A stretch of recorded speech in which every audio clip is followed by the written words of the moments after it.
tudo bem? Eu sou o Márcio Barros e esse é o Metrópole, um podcast especializado em Curitiba e região metropolitana. E o tema de hoje é educação. E para falar sobre esse assunto, ninguém melhor do que o secretário estadual de Educação, Rony Miranda Vieira. Secretário, bem-vindo. Oi, Márcio, tudo bem? Obrigado pelo convite e aqui ao pod do Metrópole para a gente falar um pouco sobre educação e educação da rede estadual do Paraná como um todo, e a gente vai muito bem na educação. Muito bem, a educação é a base de tudo, né? Sim, a base de tudo, né? E você sabe que a educação básica, especificamente, a pasta que hoje eu lidero aqui no governo do estado do Paraná, é a educação que é das crianças, que ainda estão na fase de criança, que é a partir dos 10, e vai até a adolescência, entrando quase na juventude. São de 10 aos 17 anos, é o ensino fundamental e o ensino médio. Muito bem, antes da gente entrar especificamente nos temas que a gente vai abordar, quero saber como que o Rony Miranda se apresenta para quem não o conhece. Boa, essa é sempre importante, né? O pessoal pergunta, mas Rony, você é de algum partido político? Foi deputado? Não tô nem filiado a nenhum partido político, não estou filiado. Segundo, sou professor de carreira da Rede Estadual do Paraná. Comecei a dar aula na Rede Estadual do Paraná em 2005, esse ano está fazendo 20 anos que eu estou na Rede Estadual do Paraná. E já fui diretor de escola, fui chefe de núcleo regional de educação, fui chefe de departamento na Secretaria de Educação, fui diretor de educação na parte pedagógica, bem no período do início da pandemia, em 2020. A partir dali, eu acho que o meu trabalho começou a ganhar um bom destaque na gestão do antigo secretário Renato Feder, que hoje é secretário de Estado do Tarcísio, em São Paulo. Eu comecei trabalhando lá e comecei a exercer um trabalho muito de resultado. E depois, com a saída do Renato Feder, como eu comentei, o governador Ratinho Júnior me convidou para assumir a Secretaria de Estado de Educação, onde estou desde o dia 2 de janeiro, porque dia 1º era feriado, né? 2 de janeiro de 23. E hoje, graças a Deus, temos feito um trabalho que é reconhecido no estado e reconhecido nacionalmente e internacionalmente. Já estive umas 3 semanas atrás em Buenos Aires, dando uma palestra na capital de Buenos Aires sobre o trabalho na educação que a gente tem feito aqui no Paraná. Muito bem, e a sua história é aqui em Curitiba? Isso. Atuou aqui como professor, diretor? Isso, mais especificamente em Campo Largo. Opa!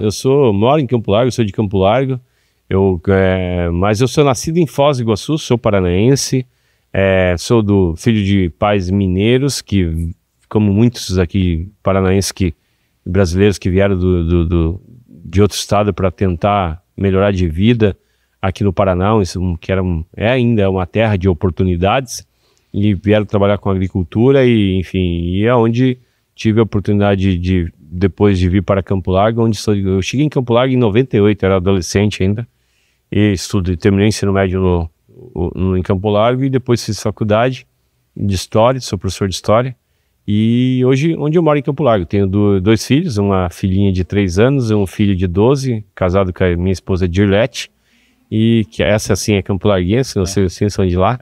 E tenho muito orgulho de ser professor e ser secretário de Estado do Paraná e da melhor educação do Brasil.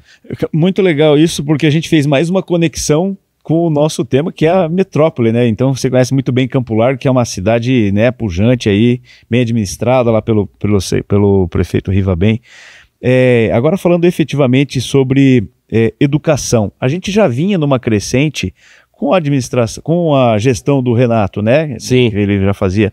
E o Renato, ele tinha um perfil de mercado, né? Sim, ele é empresário, empresário bem sucedido. E eu acho que esse foi o grande diferencial, talvez, não sei se concorda comigo, de pensar na educação para preparar estudantes para o mercado. Você percebe que isso foi determinante na gestão de qualidade?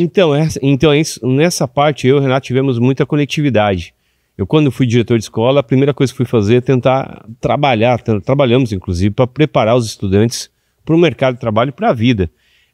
Um pouco, assim, que é uma crítica minha em relação à educação. A educação trabalha muito com utopia e aí o filho do pobre, o filho da mãe que é trabalhadora, que é doméstica, que é o pai que é pedreiro, ele tem senso de urgência, ele precisa ter um bom emprego, ele precisa ter oportunidade na vida dele. Como fui eu, e eu sou uma testemunha muito disso, sabe, Márcio? Como eu falei, eu vim de Foz do Iguaçu para estudar.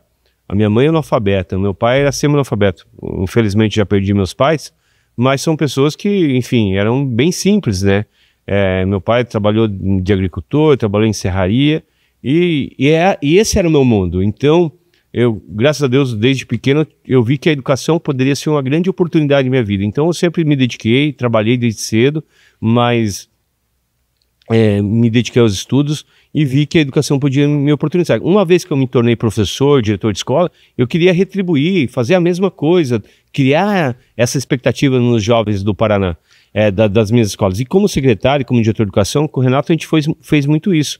O Renato, ele trouxe uma pegada de mercado, que foi o que você falou. Ele era proprietário da Multilaser, uma empresa muito grande que arrecadava na época, antes dele sair de lá, 2 bi por ano de lucro, enfim, era uma empresa muito pujante.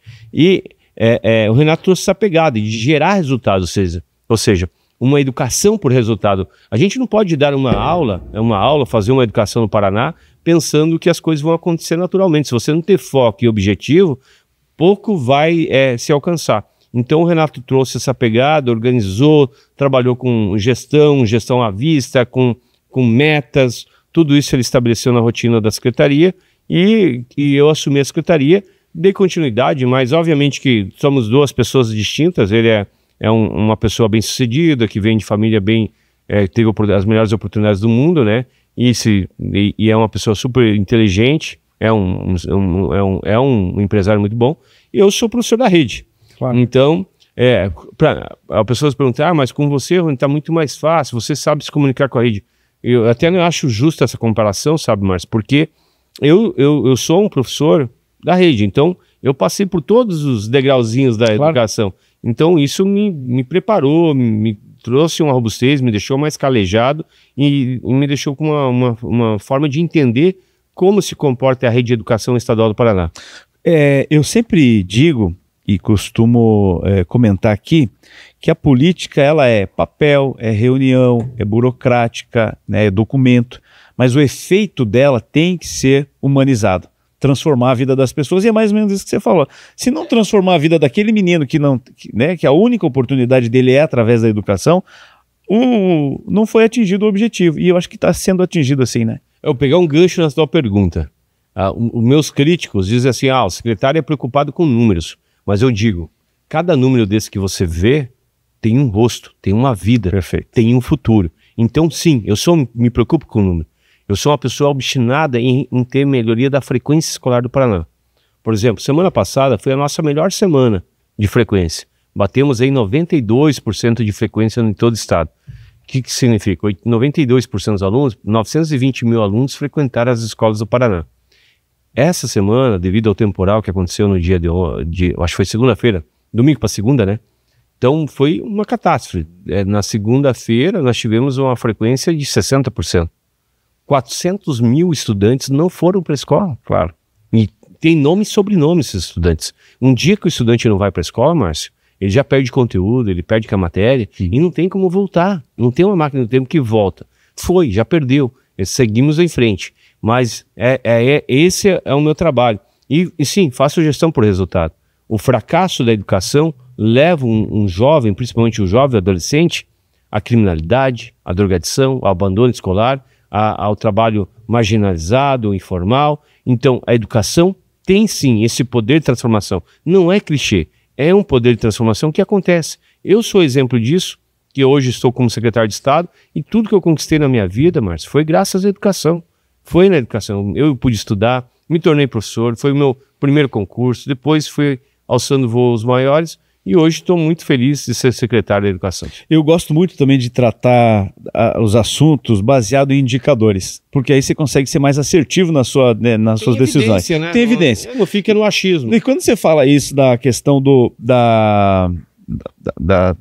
volume de alunos que faltaram ou que deixaram de ir ou estavam na escola em determinado dia, mostra que as outras políticas públicas desenvolvidas pelo governo ou pelo município são também importantes para que a educação consiga atingir seu objetivo, né? Então uma rua pavimentada faz com que ele chegue mais tranquilamente na escola, ou que consiga chegar, ou que não tenha que ficar tanto tempo no transporte, essas coisas todas.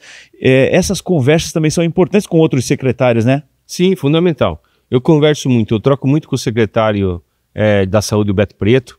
Eu tive também, troco bastante com o secretário Guto Silva das cidades, aonde, o que eu falo pro Guto? Que é um pouco o que você falou. Uma rua pavimentada, Guto, na escola, facilita o acesso do estudante. Um dia de chuva, ele vai para a escola. Agora, o aluno tem que amassar barro, pisar na enxurrada, se molhar inteiro. Pode ser um desestímulo, né? Desestímulo. Ele vai olhar aquela situação lá fora, uma enxurrada correndo, barro. Ele vai olhar, porque eu não vou para a escola hoje, eu não tenho nem como chegar. Então, tudo isso agrega. Um outro exemplo, que eu troco bastante, com o secretário Sandro Alex, que é responsável por toda a Secretaria de Infraestrutura do Paraná. Em Campo Largo mesmo, que eu acabei de falar que é a cidade que eu moro, nós temos um problema sério lá, que nós temos a PR-090, que vai para o interior do município, e lá temos 3 escolas estaduais, fora as escolas municipais, que quando chove inviabiliza. Os professores que dão aula lá vão da cidade. E aí o ônibus não consegue, porque nós temos na divisa ali, na divisa não, numa ponte chamada, que fica em cima do rio Assungui, essa ponte tem uma subida um declive muito forte. Claro. Então, se choveu, não sobe. E aí, conversando com o governador Ratinho Júnior, conversando com o Sandro Alex, agora já estamos trabalhando aí o Paraná Projetos, através do nosso presidente lá do Paraná Projeto, está trabalhando em cima, e em novembro, se Deus quiser, vai ter o projeto, e se tudo correr bem, no início do ano que vem, a grande chance da licitação acontecer, e fazer uma pavimentação de 12 quilômetros naquela região, que vai beneficiar a educação, como você falou, mas beneficia toda a comunidade. Sim, o produtor consegue escoar melhor seu produto. Sim, tem 12 mil habitantes naquela região do interior. Então, é muito maior que muitas cidades do estado do Paraná, que hoje a dificuldade de acesso é muito grande. Às vezes o dono de um empreendimento nem se arrisca a instalar o seu empreendimento nessa localidade, porque o acesso, tendo acesso, tudo melhor. Ô, secretário, eu queria falar sobre alguns projetos que a gente sabe que são projetos de sucesso aí na secretaria, né? Por exemplo, aquele que manda os alunos para fora do país. Parece que é coisa nossa, isso é coisa do outro mundo, né? Mas aí no Paraná isso já é uma realidade, né? Sim. Esse programa, o governador Ratinho Júnior idealizou ele já antes dele ser governador. Em 2018 ele já tinha isso já muito forte, e ele trouxe esse programa para dentro da secretaria. A gente queria ter começado ele antes.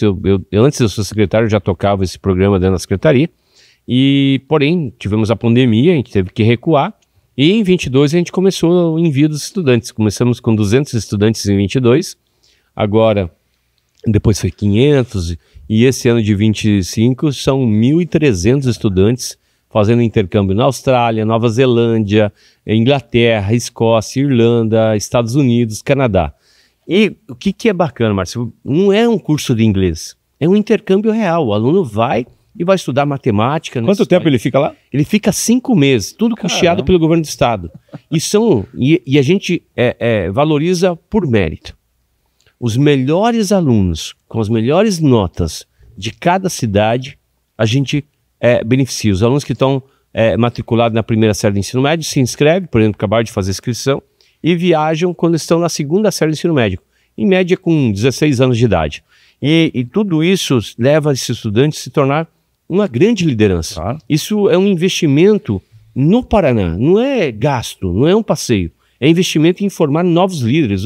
Você sabe, agora mesmo, se você falar de nível nacional, nós estamos discutindo uma pessoa que com 80 anos, a outra com quase 70 ou já 70 anos, é quem está se discutindo a liderança do país. A gente tem que ter uma capacidade de formar novos líderes, que vão ser formados aqui no nosso estado, nas suas cidades, e esses meninos voltam totalmente diferente do que quando embarcaram, muito mais autônomos, mais independentes. Você vê até o semblante, a forma de se comunicar, de se portar perante uma conversa, é totalmente diferente. É um programa que dá muito orgulho. E o ano que vem, vamos bater o recorde. Vai ser o maior programa de intercâmbio da América Latina. Não vai ser mais do Brasil, não. Vai ser da América Latina. Serão 2.000 estudantes que vão fazer esse intercâmbio. É um investimento grande financeiro do Paraná, mas que dá muito retorno. E é incrível de ver. É só quem conhece e vê um estudante que tem a oportunidade. E desde este ano a gente reservou 10% de todas as vagas para o programa Bolsa Família, ou seja, os estudantes que estão inscritos no Bolsa Família têm 10% das vagas reservadas. Esse ano foram 130 e o ano que vem serão 200. Então, em estudantes que realmente precisam de uma situação. Também. Muito legal. Você falou uma coisa importante, não é um curso de inglês, né? Porque esta imersão faz com que ele venha com outra mentalidade, né? Isso é transformador. E existe algo que seja exigência lá, por exemplo, ele tem que se capacitar em algum tipo de profissão ou ele escolhe isso depois? Isso é depois. Lá ele chega, primeiro, tem que falar um inglês. Uma vez que a gente seleciona esse estudante, a gente coloca ele com aula com o professor nativo, né? Via computador, ele ao vivo essas aulas, ele vai conversando, como a gente está conversando aqui. Depois, lá na escola, ele vai ter aula de matemática, língua portuguesa, e no currículo desses países que são países de primeiro mundo, o estudante pode escolher até 3 matérias para ele fazer, tipo mecânica, ou culinária, enfim, a parte de programação, que é uma área que eles entram. E outros podem também se dedicar um pouco mais ao esporte, tem handebol, tem basquete, tem futebol americano quando vão para os Estados Unidos, então eles acabam escolhendo, tem essa autonomia de escolher. Muito legal. Tem um outro tema que eu gostaria de tocar, que são as escolas cívico-militar. Eu tenho uma experiência na minha casa, o meu filho estuda numa escola cívico-militar. Legal. Eu vou te dar o exemplo do que aconteceu com ele. Foi uma transformação da água para o vinho. Então eu quando eu vejo algumas críticas, eu tenho argumentos para falar, olha... Bom, quem tem evidência. Eu tenho essa evidência. O meu filho, ele mudou da água para o vinho e ele gostou e ele quer continuar lá. Né? A expectativa é aumentar o número de escola cívico-militar? Por que recebe tantas críticas assim? Como que a gente pode explicar esse projeto? Olha, vamos lá. O Cívico-Militar é um programa que eu tenho muito orgulho. E eu conto professor de história, né? Então... por que eu tenho muito orgulho, Márcio? Porque é o que você falou, dá resultado. Realmente, assim, é uma transformação nas escolas. O pessoal me pergunta, o que acontece com a transformação? Eu já dei várias entrevistas sobre esse assunto. A transformação é que o estudante, ele tem disciplina na escola. Claro. Ele vai ter regramento. E os pais precisam disso. Todo um pai trabalhador hoje vai sair para trabalhar, vai trabalhar na construção, ou é um operário, vai trabalhar no motorista de Uber, que é o nossos pais dos nossos alunos da rede estadual. Ele sai de manhã, 6 da manhã, 5 da manhã e volta à noite. E aí o filho fica à tarde ou de manhã e fica sem essa referência do pai ou da mãe na escola, em casa. E o Colégio Cívico-Militar, ele traz este modelo. E é por isso que o Paraná hoje tem o maior número de colégios cívico-militar do país. São 312 escolas cívico-militares e tem dado resultado. 84% dessas escolas melhoraram no IDEB. Era uma escola que muitas vezes a escola estava quase fechando, sabe? Tinha muito pouco aluno. E hoje essas escolas têm fila de procura pelos pais de matrículas e a gente vai fazer sim uma expansão. A gente está fazendo uma pesquisa com os pais, principalmente, que são interessados, e o pai vai poder escolher. Uma coisa importante, Márcio, para te falar, no Paraná, quem escolhe onde o filho tem que estudar tem que ser o pai. É essa mania que as pessoas têm que é que o Estado faça a tutela da sociedade. O estudante quer estudar no tempo integral, o pai quer colocar o filho no tempo integral, o Paraná tem. Nós tínhamos 34 escolas em tempo integral, temos 412 hoje. O pai quer colocar no cívico-militar, vai colocar. Quer colocar na escola regular, tem. Quer colocar no colégio agrícola, também temos. Então, o pai e a mãe sabem muito bem o que ele quer para o futuro do seu filho. Não tem pessoas melhores para decidir aonde o filho dele deve estudar. Agora, as pessoas que são críticas, principalmente o pessoal que é mais de esquerda, não é uma escola, eu até brinco assim, o teu imaginar, você pensa que o estudante passa o dia inteiro marchando, vai para frente, para trás, para frente, para trás. Não, eles formam fila e vão para a escola. Quando entra o professor na sala, se levanta e fala, bom dia, boa tarde, professora. Se sentam, copiam sua matéria, fala assim, senhor, não, senhor, respeita um colega, porque eles têm um crédito que depois recebe um certificado, recebe medalha. Tudo isso nós criamos para melhorar a disciplina na escola. Eu não acredito em aprendizagem sem disciplina. O que eu falo com relação à experiência que eu tive em casa foi exatamente algumas características que você citou aí. O empoderamento da escola, ele fala, não, é a minha escola. Então ele não vai rabiscar carteira. Tem orgulho, ele não vai rabiscar carteira, não vai pichar o muro, essas coisas todas, né? E a questão da meritocracia também, isso é fundamental, né? A gente tem um problema de falar, principalmente alguns partidos mais de esquerda, tem um problema de falar de mérito. Mas a vida nossa é de mérito. Nós vivemos num sistema capitalista. As pessoas têm que conquistar o seu espaço. Obviamente que é o papel do Estado como agente de impulsionamento, de Sim. indução desse processo. Mas no final do dia, é cada um lutando por seu espaço. E eu não posso ficar passando pano para o estudante achando que o Estado vai ser paternalista até o final. Não tem como o Estado manter ele. A gente tem que trabalhar que o nosso estudante seja emancipado, emancipado para tomar suas decisões, e essas decisões tem que estar, o aluno tem que estar ciente, o estudante tem que estar ciente que muitas vezes ele vai ter frustrações, também vai ter suas conquistas, mas ele tem que saber lidar com isso. Por isso que nós colocamos uma disciplina no ensino médio chamada projeto de vida, para o aluno pensar qual que é a melhor carreira, o que eu preciso estudar para seguir essa carreira, qual que vai ser meu salário, quais são as oportunidades, eu vou ter frustrações da vida, vou ter o não, vou ter o sim, o não, vou ter, como que eu lido com o não, como eu vou desistir de tudo quando eu receber o meu primeiro não?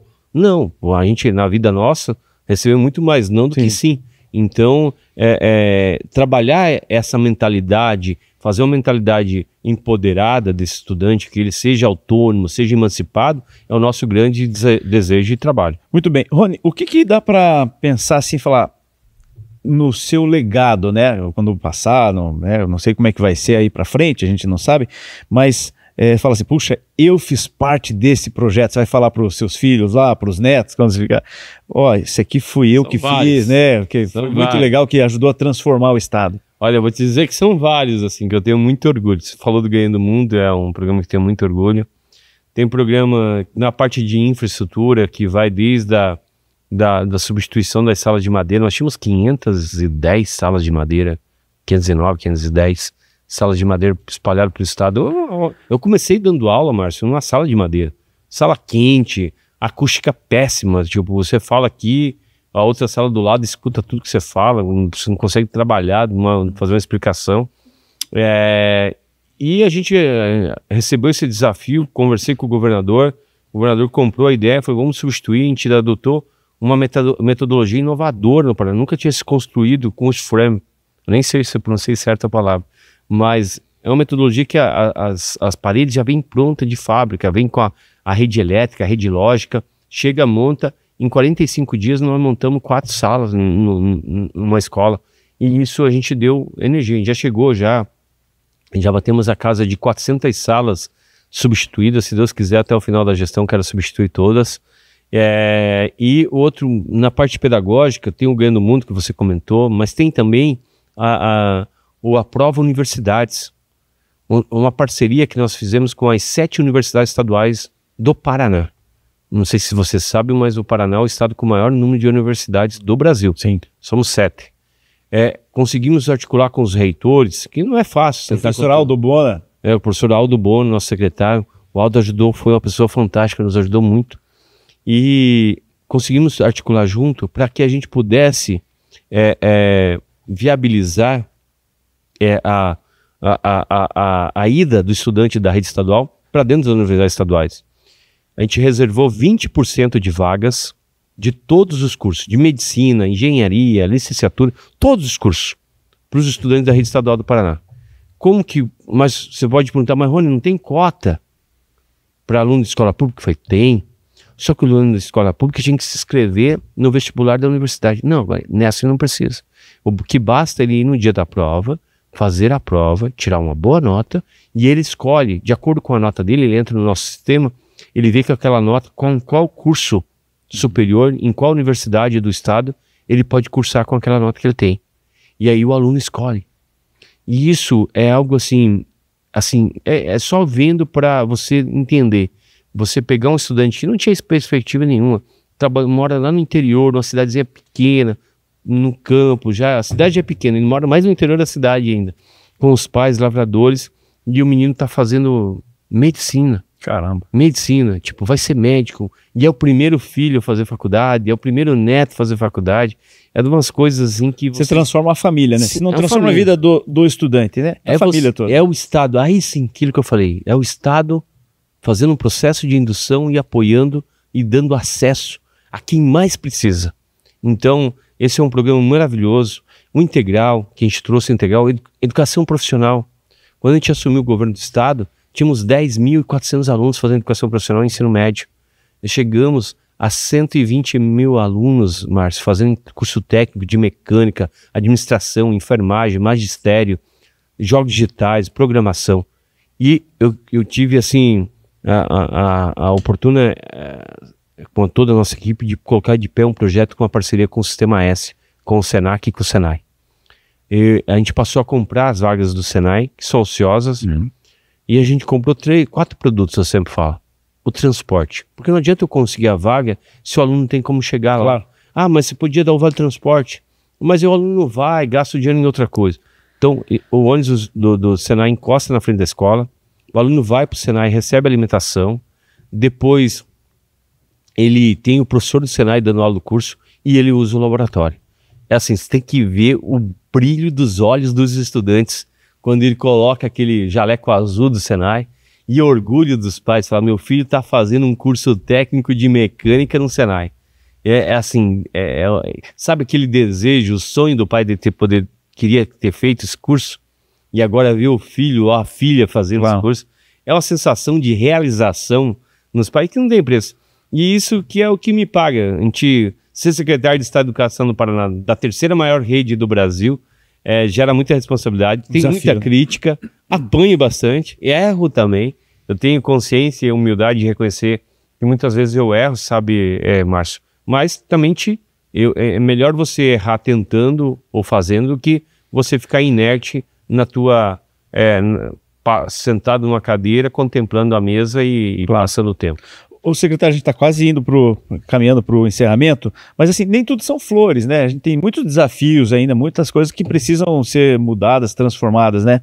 Você falou do transporte, que às vezes é deficitário para o camarada chegar na escola, né? Eu estou pensando aqui um adolescente indo para a juventude, mas a alimentação também é limitante, né? É algo que define, né?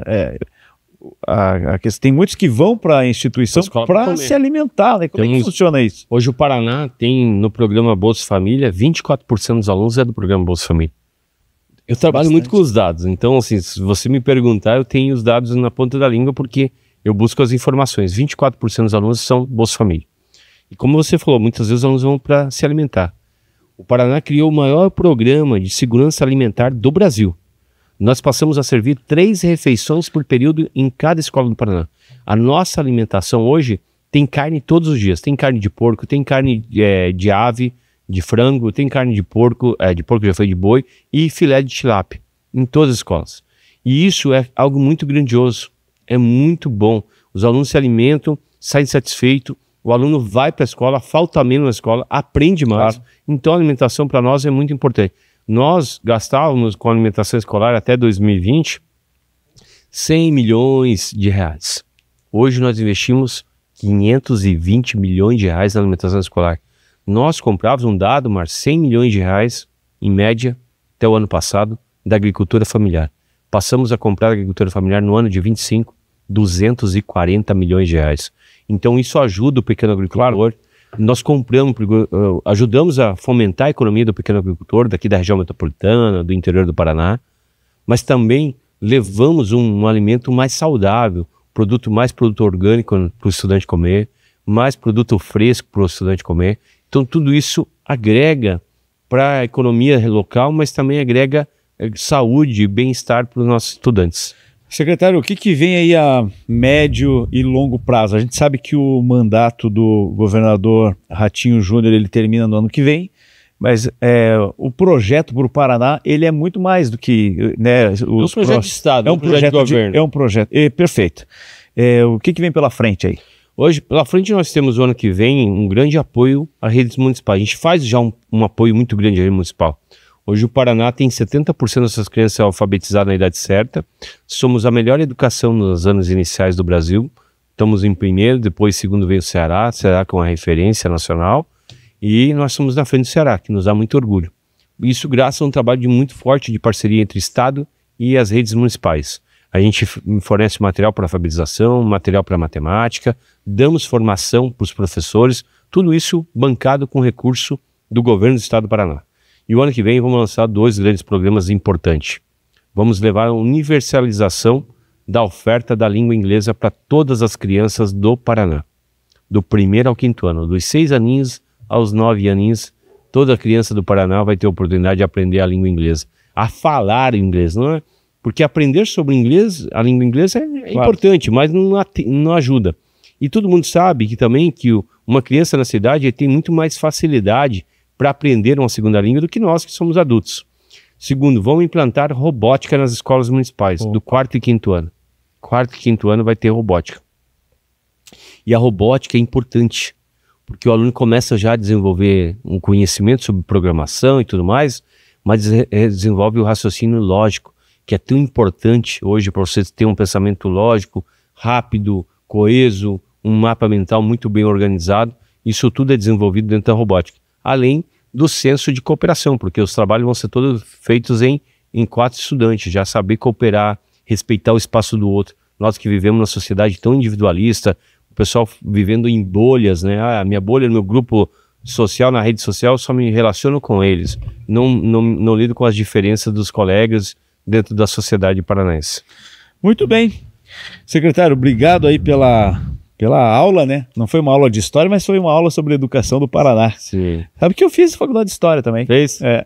Eu fiz na faculdade espírita. Na espírita, claro. Também? Não fiz lá, eu fiz na Tuiuti. Na Tuiuti, eu fiz na espírita e foi a faculdade que eu fui um dos poucos alunos, Márcio, que cheguei na sala e o professor perguntou o que vocês querem fazer da vida? Tinha uns 60 colegas na sala. Primeiro mês de aula, a turma é cheia, depois no final fica bem vazia. Mas eu fui um dos únicos, se não o único, que falei, eu quero ser professor de história. A maioria dos meus colegas queria ser pesquisador, historiador, paleontólogo, queria, enfim, em várias outras áreas. E eu falei, não, eu quero ser professor de história, quero dar aula de história, porque eu sempre fui apaixonado em dar aula e adoro dar aula. Muito legal. Eu fiz história, mas aí eu mudei para jornalismo, porque para ser professor tem que ter outras qualidades que eu não tinha. Mas jornalista também exige bastante. Então tá, muito obrigado pela entrevista. Eu que agradeço, Márcio, quero agradecer aqui aqui aos telespectadores que estão nos assistindo e esse espaço pela oportunidade aqui do podcast Metrópole por falar de educação. E o Paraná hoje tem a melhor educação do Brasil, isso graças muito ao trabalho dos nossos professores, diretores, funcionários, que faz o Paraná brilhar perante todo o nosso estado. Sensacional. Esse nosso secretário estadual de Educação, Rony Miranda, e esse foi o Metrópole de hoje. Até a próxima.